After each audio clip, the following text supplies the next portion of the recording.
I want to kind of rewind a bit and go back to, you grew up in New Delhi, right? I did.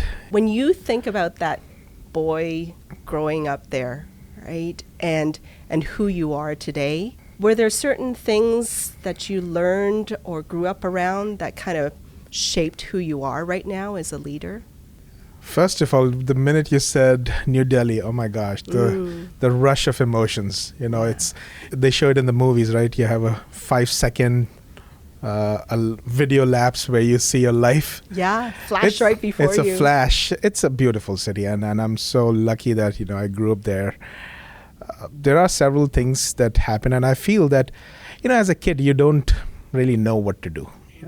Which kid knows what needs to be done? I give a lot of credit to my parents for the way they spend time with me. But I think that all of that, including my teachers, my friends around, they all have a role. I remember I used to be a person who was very inquisitive.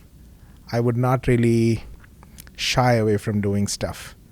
If they say, who will recite a poem in the class? And one of the few hands that would go up was mine, because I just loved doing whatever is asked. I just felt that everything is a thrill. And that's what my teachers also used to tell my parents, that they liked it. Sometimes it was overbearing because I would raise my hand too many times for things. But I think that the fact that nobody shut that hand down helped.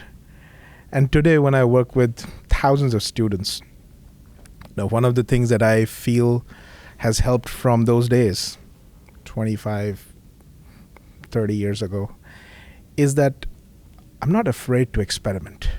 I'm not afraid to go out and seek something that will benefit the larger audience.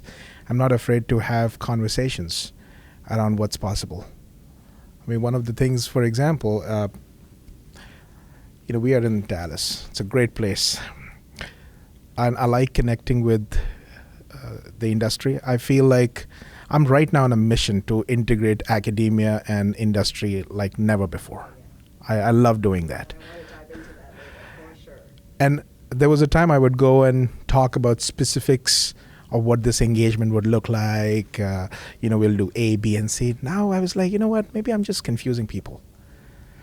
Why are we doing this? We're doing this because we want the right talent to be groomed at our university, and then we want that talent to go out and build a career.